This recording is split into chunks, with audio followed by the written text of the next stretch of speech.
All right, we are back for round 3 of the Legacy Tour, Huntsville. We have on your left Wes Stewart playing Mud, and on the right is JC Goldman with Grixis Delver. Drake, your take on Grixis Delver? Grixis Delver, that's a deck that was really popular not too long ago before Dig Through Time was banned. Grixis Delver and Grixis Control, Grixis because it is primarily Grixis, but it does play the one tropical island for their Deathrite activations in the main deck. So this is a version with Deathrite Shaman. So it has Deathrite Shaman, it's 4 colors. It has Young Pyromancer, not Tarmogoyf. You used to see more of the strict 4-color Delvers would be having Tarmogoyfs and not Young Pyromancers, but Grixis Delver was usually identified by having, the Young Pyromancer. That means he also does not have Abrupt Decay? He does not have Abrupt Decay. So this is a much more traditional Grixis. And you can see him leading off with the aforementioned Shaman. Right, and I think the deck, it's still very strong. It proved that at GP Seattle. It proved that even after Dig Through Time being banned, it is still a very strong deck. Oh, that was the list that Calcano made the finals with. This list is very, very close to Calcano's list, so it should be your typical, I say run-of-the-mill 4-color Delver deck. That's which speaks volumes about the mana-based capabilities in a format like Legacy. Absolutely. Although that's not really saying much, given that Standard is currently primarily 4-color mana bases right now as well. I mean, they have the same thing going on where they have fetchable dual lands that even don't hurt them, and it's just they can fetch up whatever they want. There's no punishment. There's no Blood Moon. There's no choke. They can do whatever they want. It's like Wes led off with a Cavern of Souls. I'm not sure what his naming. If I had to guess, it would be Golem. Golem. That's usually the typical name on the Cavern of Souls. That's how they get the what's his name? Lodestone? And Metalworker. Metalworker, I believe, is also a relic. Is it? He's either that or a construct. Yeah, I think it might be a construct because you have to choose between the two. Oh, right. Man, there's a Young Pyromancer and a Ponder. This is quite the turn 2. This is exactly what I think JC wants to be doing on turn 2 against the Mud deck. He didn't play turn 1 Chalice on 1, which is absolutely backbreaking. It shuts down 38 cards in JC's main deck. So, Chalice on 1 is the nightmare. Ancient Tomb Chalice on 1, any soul land, that's brutal. But, him not playing anything turn 1 is great. I have a question. Do you think JC is aware what he's playing against, given that Wes let out on Cavern of Souls and most likely named Golem? He should. JC actually, I know him personally. He plays a lot of Mud himself. So he has played the matchup a lot. He knows the deck. Seeing Cavern on Golem, I think he will have no question whatsoever what he's playing against and how to go about beating that deck. And speak the devil's name and he shall appear. There is the Lodestone. Yeah, Lodestone here is pretty good. It definitely lines up well against the blockers here and makes them pay extra mana. Given there's no lands in the graveyard at the moment, that Deathrite can't actually tap for mana. That's a good point because one of the best ways to get around this is to have extra mana sources like that. And currently the Deathrite being just a 1/2 that can. Well, I guess there's one sorcery, so it can do a little shock impersonation, but otherwise it's not much of a creature. It looks like JC's attacking.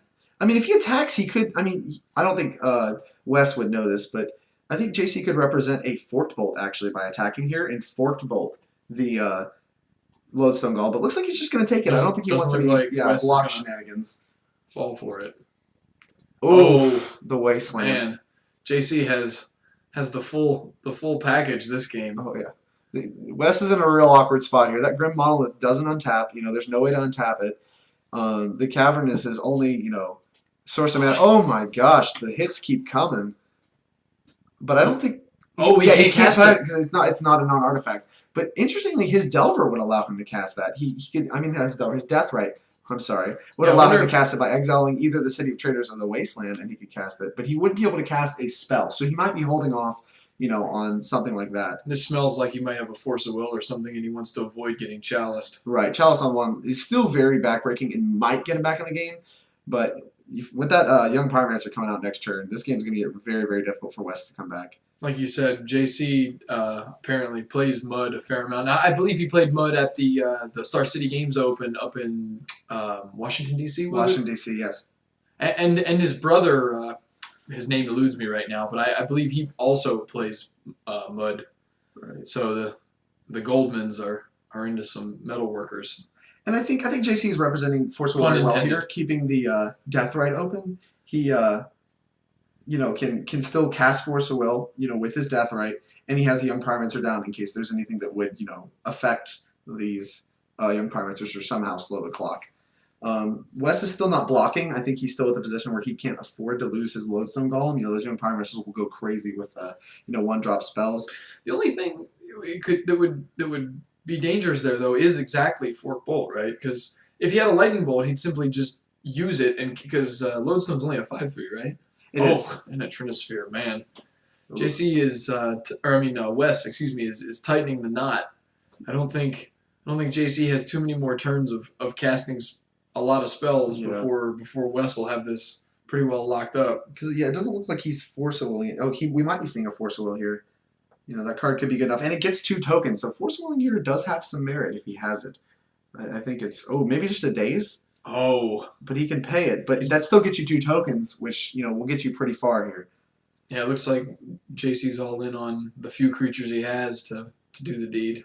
And in reality, it's probably good enough because that one Lodestone Golem isn't going to stop an army of this size. Because he got 7 creatures, 1, 2, 3, 4, 6 creatures at this point. Yeah, and JC can keep the threats rolling too. Even casting 1 spell gets 2 more creatures on the table. If he casts a creature, that's still fine. It gives him another turn of attacking with more creatures than he can block by a lot. And there's always the threat of that Fork Bolt, like you mentioned. It makes Wes's blocking options pretty terrible. I can't tell if the Deathrite. Yeah, I think he moved the Deathrite. I think he moved the Deathrite over because he's not attacking with it and he's swinging with everybody else. Looks like we're attack for 7 here. Given that he's at 14, if he takes all of it, it's a 2-turn clock. So I think he might have to block here. It looks like he's going to choose to elect to block a token, which leaves him taking 6. But that makes it a 3-turn clock. But still, he's got to start. He's got to get those Glimmer Posts online, tapping for a lot of mana. And he's got to be able to blank a couple draw sets from JC as far as Wastelands and things like that. He does have the Fork Bolt. Oh my goodness. Man, if you couldn't ask for a better hand. It looks like JC just had everything he needed. Absolutely. Perfectly lined up here. Wes is in a lot of trouble. If Wes can somehow get like a Wormcoil online this turn, he could still be in the game. But his outs are very, very minimal. Now Mudrun's Ugin main, right? Now obviously he doesn't have the mana this turn, and he's going to have to do something to not just die. It looks like we got tapping for 6 mana. He does have the Wormcoil. That's important. Getting around that is going to be rather difficult. But Wes is in double bolt range, so if he can, just fire off a bolt, maybe find a way to block with a token and do something else, he could finish him off with Deathrite. Actually, given the number of creatures JC has, even if Wes blocks a single creature, if he has a Lightning Bolt, he can kill his own creature. Right. Lightning Bolt prevent the life gain, and the others, at least 6 damage comes through. If he has it, if not, he could be in a lot of trouble because I think Wes will almost certainly swing with the. I think swing with the Wormcoil has to be correct. Get your life total back up to where 2 young Permanenters and a couple tokens ain't gonna kill you. But so it looks like Wes is still holding on. I actually think the Mud matchup against Grixis Delver, in any of the Delver decks, is actually fairly okay. They do have Wasteland, which is pretty problematic, but JC does not have any copies of Abrupt Decay, which is stellar in this matchup. So, Abrupt Decaying the Chalice is super important. So, if a Chalice on 1 comes down, like I said, it cuts off 38 cards in his main deck, you're playing with half your deck. And so, if every other draw is a dead draw, more so than that, I think, the game gets very difficult for you. So, this should be an easier matchup than something like Sultai Delver or something, where they have the Abrupt Decays and some other non-1-mana spell like Tarmogoyf, for instance. Yeah, Tarmogoyf.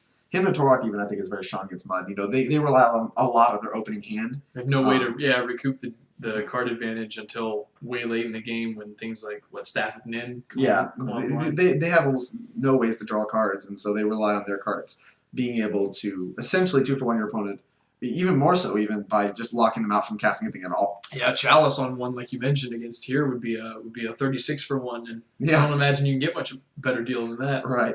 Now, JC didn't attack. That means he must not have the Lightning Bolt, like we said. Yeah, it looks like he just pondered, maybe try to find an out here. JC, do you think? What? I was going to say, do you think Wes will attack here? I think he should attack here. There's very little but a bolt.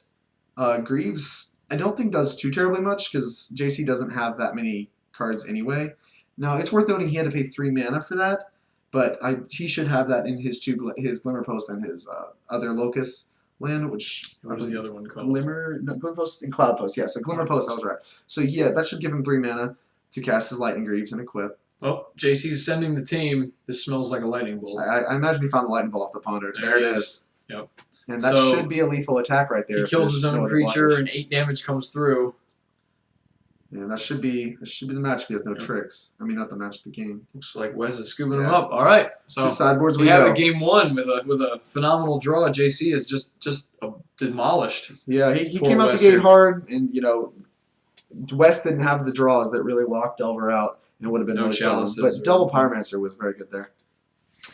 All right, we're going to take a minute to talk about the upcoming follow-on to this tournament. The Legacy MTG Tour Huntsville goes to the Deep Comics and Games on January 9th, 2016.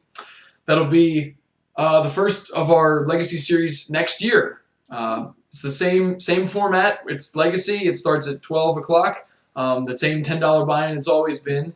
And this tournament will still be allowing the full allotment of proxies. I think after that one, the tournament organizers are planning to cut back the number of proxies in an attempt to try and really foster a healthy Legacy metagame that can actually be sanctioned. Yeah, absolutely. I think that'll be very good to be able to sanction it.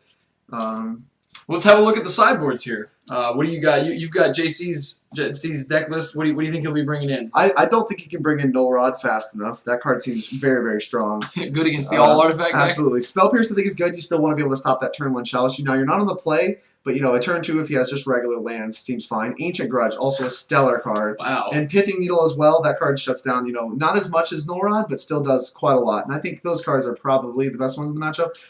On Wes's side, well, let's see. He's got a pair of Orbs of Warding, 2 All His Dust, 2 Tormod's Crypts, 2 Revokers, 2 Ensnaring Bridge. Ensnaring Bridge, I think, could be good in this matchup, especially if he can empty his hand completely. Because outside of the Ancient Grudges, I don't know if JC has a way to deal with it. Pair of Pithing Needles is probably no good. Sundering Titan could be strong. The 4th Trinisphere, and I don't think we'll be seeing an Emrakul, unfortunately. It's worth noting Orbs of Warding is actually probably pretty good against this deck. It all but stops a young Pyromancer and all of his friends because I think the ability on it works for every individual token. It does. It stops the massive creature, so he probably should be bringing those in. A Sundering Titan, I think you're right, is pretty backbreaking against a 4-color, Delver deck. You can pretty much get like a 4-for-1 just right there. All his dust could be strong too, since he's relying on so many tokens to try and go wide around this. You should be able to sack a lot of the things. It's worth noting that JC could bring in Cabal Therapies. I think that's wrong on the play. I mean, on the draw. I think on the play it's a little better because you can try to just snipe the Chalice out of his hand, just basically name the Nightmare card for you and get him to discard it, because there's a good chance he's going to mulligan to either a piece of sideboard hate that's really strong or a card like Chalice that would just shut down his whole deck. That's a good point. It's worth noting that bringing in more 1-mana spells against the Chalice deck may be a mistake. He might almost want to bring in he's going to have the Ancient Grudge anyway, but that's the kind of card that's going to get him out of this scenario. So he may want to take out some of the 1-mana spells and bring in some of these 2 and maybe 3. I don't know if he's...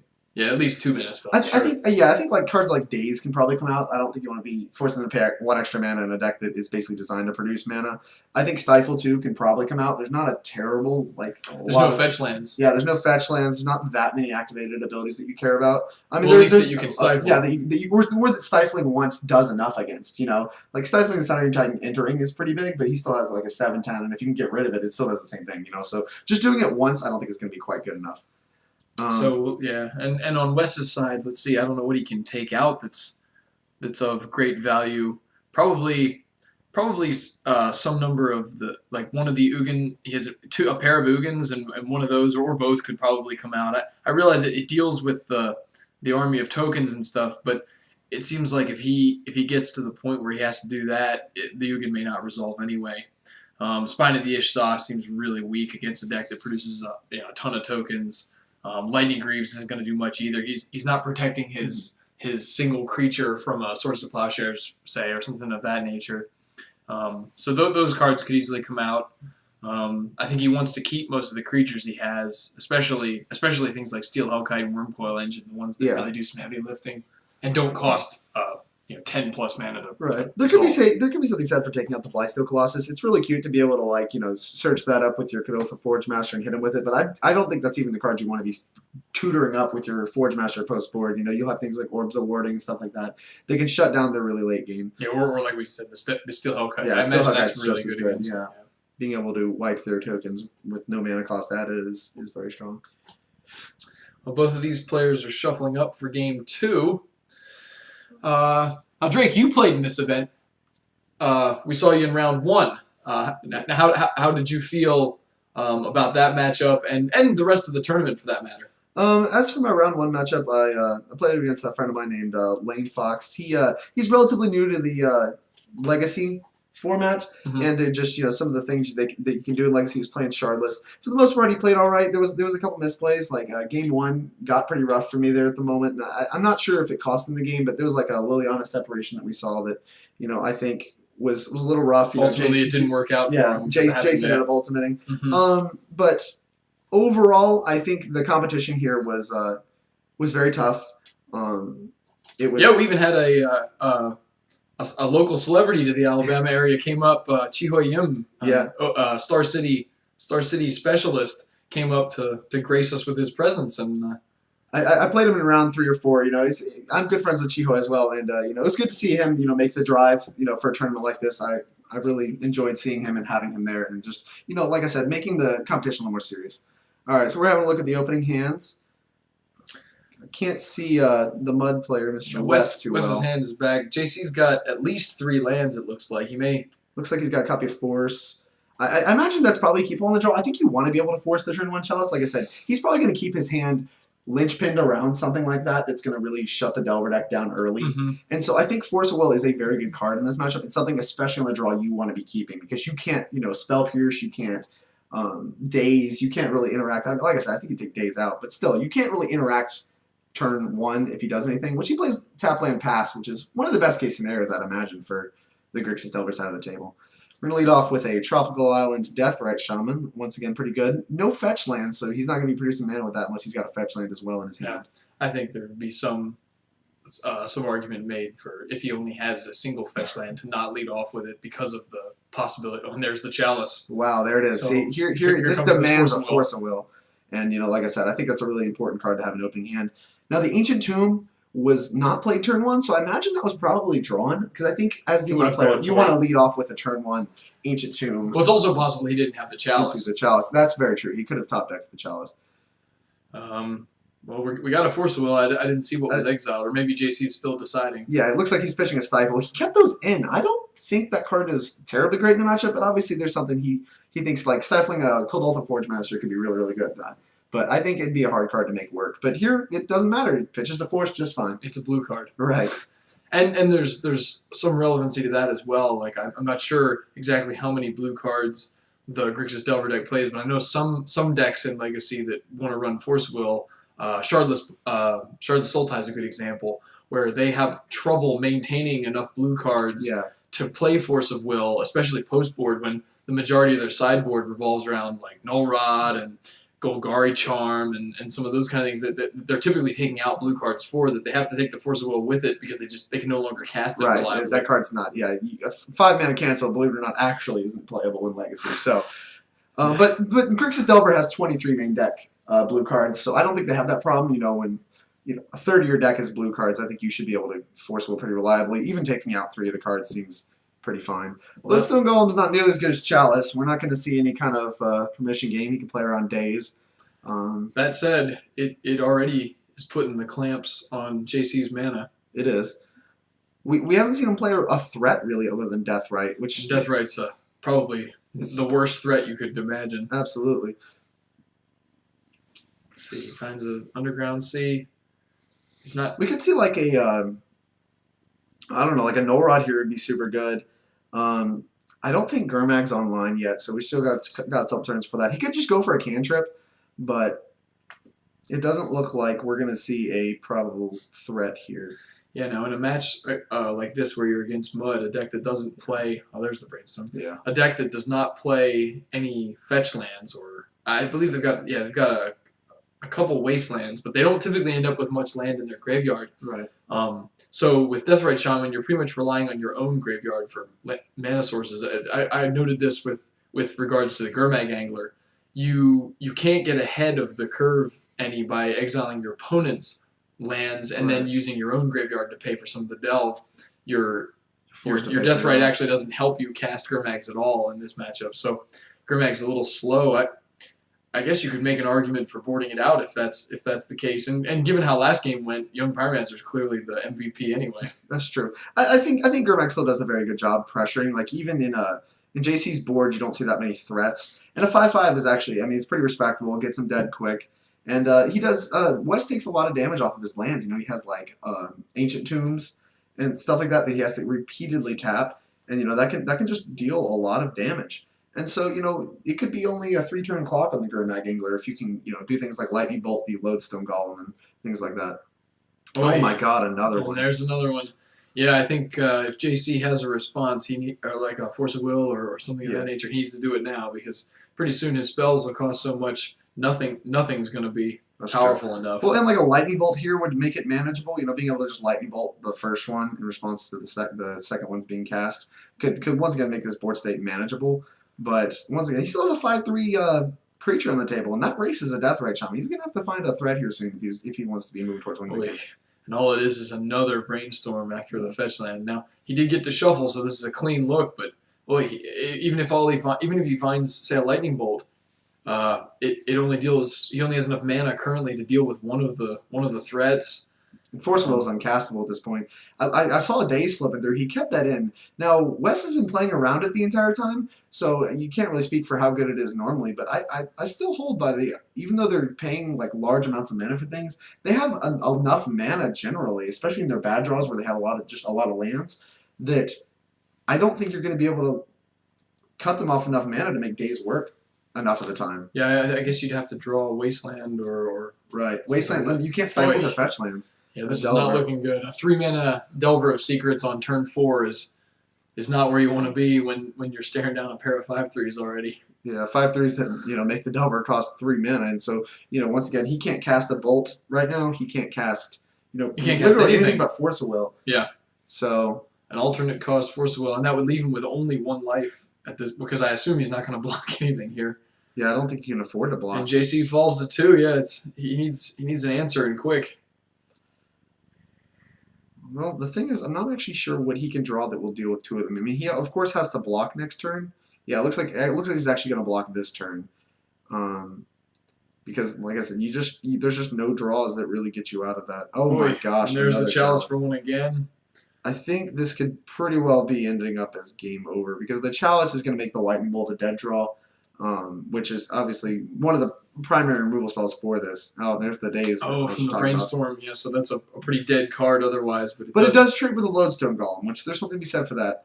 But unfortunately, like I said, there's a Chalice down, so at this maybe point, he could cast it and hope he forgets. His best out is a Gurmag. That still trades. Now, and it's worth noting here that the way Delve is phrased, or is since Khans of Tarkir, when they updated the verbiage for Delve, you can actually exile cards from your graveyard to pay for the taxing costs from the Lodestone Golem. Yeah, it just increases the mana cost of the spell that you have to pay on casting. It doesn't change the converted mana cost, but it does change the cost you have to pay, and you can pay for it by delving additional cards. So actually, JC's stabilized for now. He's in one of the better spots he can be in. So that's 6 mana. A Wormcoil. And like I said, I don't think he actually has an answer to that Wormcoil engine anywhere in his deck. He doesn't have something. I think there's an Ancient Grudge, but that still doesn't cleanly answer it. He's still going to be left with at least a 3/3, even if he manages to play and flash it back. I guess it deals with 2/3 of it. Yeah. So. And actually, it's worth noting here that flashing back the Ancient Grudge, although he does have the tropical island at this point, it can actually be difficult for his deck too with only 1 green source. Right. It looks like he's going to elect to play the Young Pyromancer or maybe get another blocker down. Looks like he's at 7, so he can't really afford to take. Apologies to the viewers. We our camera stand was a little makeshift at the time, so the players were warned about bumping the feet of the camera stand, but it still happens occasionally, and well. Now, I like this attack a lot here from Wes. Only attacking with the Wormcoil kind of forces JC to be like, okay, well, I can get further behind and, try to somehow make a block out of this. And, while he gains 6 life pretty much either way, there's no real way to do any kind of bolts, tricks, or anything. It makes the Delver nowhere close to racing him. And, it allows you to be patient. because there's no reason to attack with the Lodestone Golems in two obvious trades. So I think the attack with only Wurmcoils is very, very profitable. JC is reneging on his attack phase. It's worth noting for the viewers that this was somewhat of a casual event, seeing how it couldn't be sanctioned because of allowing proxies and stuff. We're gonna allow, or if players are amenable, they can do some takebacks with each other. And Wes and JC know each other; they're friends. This isn't a cutthroat event like something with a huge prize purse on the line might be. It looks like Wes in a turn untapped this Grim Monolith. We might see something a little bigger here. Yeah, it looks like we might see a really big card here. He just 2 mana, killed his City of Traders. 2, 3. So this is 8 mana. Is this an Ugin? Oh, it's a Sundering Titan. Oh my gosh, yeah, that'll cleanly kill all 4 of his lands. Mountain, island, forest, swamp. Wow, that's his entire mana base. I think this game is pretty well over. You can put this one in the books, yeah. This game's over. He's not casting too many more spells, and this Wurmcoil is just going to grind at him until he just dies. With a pair of Lodestone. Yeah, there he goes. He picks it up. There's no coming back from that. All right, so and that's what we were talking about before. Is he's got a really greedy mana base. So Sundering Titan is probably going to pick up his entire mana base almost every time it's cast, if not every time. That was brutal. So we're going to take a second here to talk about the Birmingham Championship Series. This was a tournament series featuring 5 qualifying events. Covers all the Pro Tour supported formats, Modern, Standard, and Sealed Limited. The 5 qualifier events, all competitors who top 8'd are invited to their 40-person invitational that was hosted in the Birmingham area. Had a pretty decent prize purse with it, and I spoke with the event organizer. He said they're starting it up again in January, so be on the lookout for that. You can find it at Facebook by searching the Birmingham Champion Series. And that's a good event. I've been down to that store. They take care of the people. They pay out, and it's a good event. Let's have a look at the sideboards here. You think anything changes after the second game? After seeing what each of them brought in? I don't think I would hate bringing in Cabal Therapy. Like I said, being able to shoot off a Cabal Therapy, even with the Jitaxian Probes, assuming they're still in the deck, you can Jitaxian Probe, and then even better, Cabal Therapy turn 1, taking the best card in their hand. And Mud is just so reliant on their opening hand that doing something like that could actually be enough to tip the game pretty much in their favor that early in the game. So I think Cabal Therapy on the play could be very strong. So on the play, you think you might bring those in? Anything changes from Wes? I imagine whatever he boarded in for that game is probably still what he wants for the coming game, because it's not like his strategy has to change much on the play or the draw. It's always resolve lock or prison pieces and try and prevent your opponent from playing the game too much. Right, and like I said, most of the best cards in the matchup are main deck. With the exception of cards like Sundering Titan, stuff like that are just high on the curve anyway. Yeah. And so it shouldn't change player draw. Most of his best early turn plays are already in the main deck. The Trinispheres and they're the linchpins of the deck, and they're just really what allows you to be left alone while you proceed to cast very large creatures and Ugins and the fun cards of Magic that rarely see any legacy play. Exactly. I actually got a chance to talk with Wes a little bit. Oh, that hand looks to be devoid of colored mana. I think no, he's got a volcanic island. Not a volcanic island. Or a Scalding Tarn. Okay. He's got a couple forces, which on the play, like I said, aren't as good as they are in the draw, because you can set up some interaction turn 1. So having force is not as clean as some of your other cards you could have in the deck. It looks like he has his Pithing Needle in main and a Delver, so he can play his Delver and hold up pitching force for the Chalice. So I think that hand's probably fine. Wasteland is still very strong against Mud, and so being able to basically play Delver next turn Wasteland him, that's going to be very, very strong. Counter spells. Right, and that should get you where you want to be as a Delver deck on the mana denial strategy with a threat already out. You gotta love seeing this too. Wes is taking a mulligan. Oh yeah, you should be very happy with this. That allows your force to basically allow you to pull even with cards. If you force the best card in his hand, you guys will be at equal cards now. And every land in Wes's deck is non-basic, so the Wasteland's going to have a target guaranteed. So which might actually what if he leads off on a turn 1 not a soul land, something only perhaps for 1 mana? There's still merits to just snapping off the Wasteland there. Like I said, and just putting him on the back pedal. There's merits to holding it back for a soul land, because he's gonna have to play one eventually. And something that just produces more mana. But once again, there's just trying to keep him off of Trinispheres and Chalices early could be very strong. Let's see what he's grabbing with this Scalding Tarn. He's got, Trop and Volcanic Island seems to be the choice. Well, given that he had Lightning Bolt and no black cards in hand, that makes sense. He wants to have maximum in case he doesn't draw another land. Yeah, and the best card in the deck, as we discussed earlier, that as far as like threats, is probably Young Pyromancer. So if you draw, like, if your Wasteland's your second source, you could just play Young Pyromancer this turn if he draws it, and then still have Force backup, because it doesn't look like Wes is going to play anything this turn with his Glimmer Void tapped. So, forcing his next play just to get a token and then Wastelanding him could just really steal him out of the game if he draws Young Pyromancer. Now, if he does draw a Pyromancer, that means this Delver's not flipping. But I think he would gladly take that trade. Oh, Ponder's good too. Ponder's very strong because that allows you to do something with your 1 mana while you're because I think Wastelanding him now is right because Glimmer Void's going to tap for more later anyway, or Cloud Post, I'm sorry, is going to tap for more mana later anyway. So you can Wasteland that and you can Ponder this turn and basically set up your next turn, lands, whatever you need. Yeah, there you see the Wasteland, and you're going to see him Ponder here. Yep. And so I think this really sets you up where you want to be. You can see, oh my gosh, he's got a Bolt, another Volcanic. Land. So, he can start firing off bolts, and this can become like a pretty quick clock. He could be dead by turn 3 or 4. Third or pair fourth of bolts and an attack leaves him at 8. Assuming maybe Wes is stuck with an Ancient Tomb or something, this game could be over. This is reminiscent of the first game where you just out of the gates fast and the game's over before it starts. Which is how the Delver deck operates. They really want to be out the gate fast and mana to deny you for the rest of the game, and you really see that in action. It doesn't get much more Delver than this. That turn 1 Delver, turn 2 Wasteland, and no cantrip. That's and a blind flip. And absolutely, of course, the blind flip. You see a lot of Delver players that their Delvers almost never flip. They lament the Delvers disagreeing with their strategy. Absolutely. And that Cloud Post now is a lot weaker since the other Cloud Post is now in the graveyard. Although he does have the Glimmer Void follow-up, so... Glimmer Post. Glimmer Post, I'm sorry.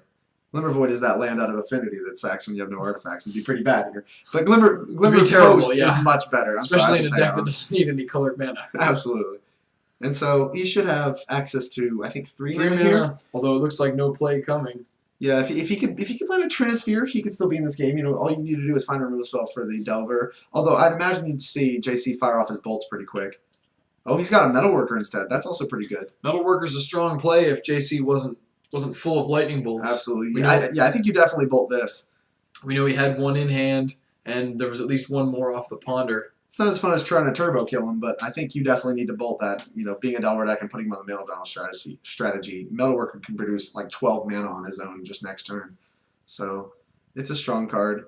JC's content to play a land and pass the turn after swinging in once more with the 1 mana flying menace. He still has the Force of Will in his hand. He still has another bolt in his hand. I think he's definitely can afford to play reactively here. Wes is aggressively looking for answers, which, is not actually that easy to do in Mud. Like I said, they're still relying on their opening hand, and Delver's good at making opening hands bad. That's just what they do. And so he's going to do a lot of recovering here. Here we are again with the Cavern. Most likely on Golem, because I believe that is what the Lodestone Golem is, which he's going to have to bolt after he plays it. So he can't force it because of the Cavern. These Lightning Bolts have done some work this game. It's just a super efficient trade-up with everything Wes has done. Oh my still gosh. applying pressure. So he's got another Delver. So this could, if the Delver blind flips next turn, that's a 2-turn clock. In this game, we see his game sealed off pretty quick. Let's see if Wes has more action. There's still plenty else. Like I said, if he gets another Locust, he could start playing Worm Coils and cards like that. Cards that basically allow him to kind of stabilize against the double Delver. For our viewers who may not be familiar, Locust is the land type that Glimmer Post and whatever the other one is called. Cloud Post is. So Cloud Post taps for 1 colorless mana for every Locust land you control. So obviously they produce more exponentially. Every one produces an exponential number more than the previous one you had. So having another one, like his opening draw obviously contained 2, which would have helped him produce a ton of mana. At this point, he's just got 5. It looks like. And there's the Koldath the Forge Master, which is a golem. So this is an uncounterable one. Yeah. It's worth noting though that in a tournament setting, if your opponent attempts to counter an uncounterable creature, the counterspell will still resolve and do as many game actions as it can. But an uncounterable creature can't be countered. You actually see this come up more often in the Miracles mirror, where Cavern of Souls is typically naming Wizard, and they're using it to fight through counterbalances. But it works just as well here for resolving your. Although it can get kind of sticky if you just tap the cavern and you don't announce you're tapping it for mana, with the second ability that can only be paid on the creature types. I think now is it anytime I guess that was initially how it worked. Now there's been some ruling changes about how that works. Like if the mana could have produced a color to make it uncounterable, it's assumed to, unless given that it was an action that you would opt to do over the Right. other one, I'd imagine the judges will always, especially Favor. now, they will favor that you would be doing that despite not directly announcing it. oh yeah, and a pithing needle. Most Get likely named the confirmation, Lawful yeah, but Forge it's- Master. Because he's going to have a hard time untapping this Grim Monolith, and it's not terribly, it's not what you want to be doing as, the Mud player trying to stabilize against, two Delvers. This clock could be a next turn kill if that Delver flips. So Certainly. I'd imagine it's naming Kodotha Forge Master, which if he just played another artifact, he could activate here and go grab, anything in his deck. Ideally, probably Platinum Empyrean, something that would keep your life total from going down further, and that he just has very little answers to. Sure, the Empyrean, the only answer JC would have been Ancient Crutch. Ancient right? Crutch, right? And so, Or a triple set of lightning but bolts. instead he just has the Metalworker here. So I'd imagine that was probably Wes's strategy, was to activate the Kodotha Forge Master. But although Kodotha is a pretty good blocker, if if nothing else goes right here, Gurmag Angler and stuff like that. But it does just block the Gurmag Angler, which is it's larger than the Kodotha Forge Master, which is a little counterintuitive, but it works. It looks like he's going to Force of Will the Metalworker, which is a construct. Otherwise, he probably would have caverned it. So he's hedging against a Delver not flipping, because obviously if the Delver flips here, he just wins, right? The 6 damage plus 2 more from the... Which yep, it will and there flip, it and does. that looks like if he just probably cast the range, or he can just exile the Force of Will and attack with both Delvers, and the game's locked up right there. You see he does just that. West throws in the towel. JC wins this one 2-1. I mean, you don't get much more Delver than that. It's Delver coming out like a Delver deck does, and basically doing what a Delver deck does. Having the play there in this match was really important for the Delver deck. Being able to come out turn one, establish board presence, and then just kind of go on the mana denial strategy was pretty important in that match. And there you have it. That'll do it for round 3 of the Legacy Tour Huntsville at JC's